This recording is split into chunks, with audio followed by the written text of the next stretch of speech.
Okay, this one's going to be super quick and easy to set up as I'm going to continue off with my previous Tines webhook video. With that, I already had set up the HTTP request action with the dummy payload going to the webhook action, which would then go to the event transformed, which shows that we can receive and manipulate that information. A couple modifications I'm going to make to this is that now we're using a third party. We don't need this HTTP request action anymore, as a third party source will be this action. Also, I'm going to show that we can send this to Discord by using the throttle action and then send a Discord HTTP request. For the send a HTTP request, I already have pasted in the Discord webhook that I'm going to be using. For the payload body, I'm going to include the raw body, and then I'm also going to include specific values, but I'll set that up later. For the HTTP request action, I'm actually going to copy this dummy payload here and use this on the third-party source. The third-party source I'm going to be using is reqbin. This is an online REST and SOAP API testing tool. How I'm going to be using it though is essentially this is going to be simulating the third-party source that is sending data to the Tines webhook URL. I'm first going to paste in the body that I just copied from the dummy HTTP request from Tines. I am going to change this so that we can get a specific value here.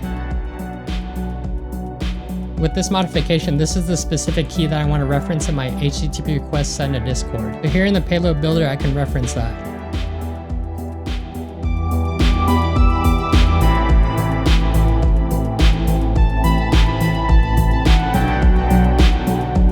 Now that I have that message reference set, I need to copy the webhook action URL. Once copied, I'm going to go back to reqbin, but in your case, you'd go to the whatever third-party service you're going to be using. Now that I have that URL pasted here in the send field, make sure that the method is set to post as you're sending data. Now that I have everything set up, I'm going to hit send to test the output, and we should see this data hit the webhook action in Tines. So there it is. We can open up the event viewer to see how the data looked.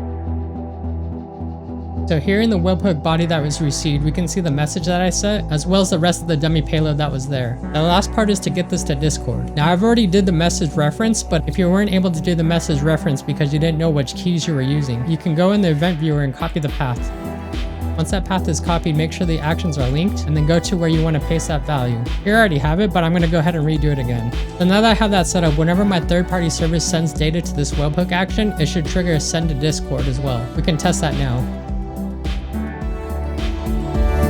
So open up in Discord, the Discord webhook URL that I was using was sent to my serial log channel. We can see that a new message was recreated. I had the raw body output from the webhook action.body key, as well as the new custom message that I had sent. So again, a quick overview is that you're going to be using the Tines webhook action, followed by any event transform actions you want to format that message. And then if you're sending it out to another service, make sure you have a throttle set for that service's rate limits, as well as whatever action you need to send to that service. In this case, Discord, and I have that payload formatted properly for Discord. With your story set up, the webhook URL is what you're going to be providing to your third-party service whenever it triggers an output event, and that's how you can receive webhook data into Tines, transform that data, as well as send it out to any service that you want.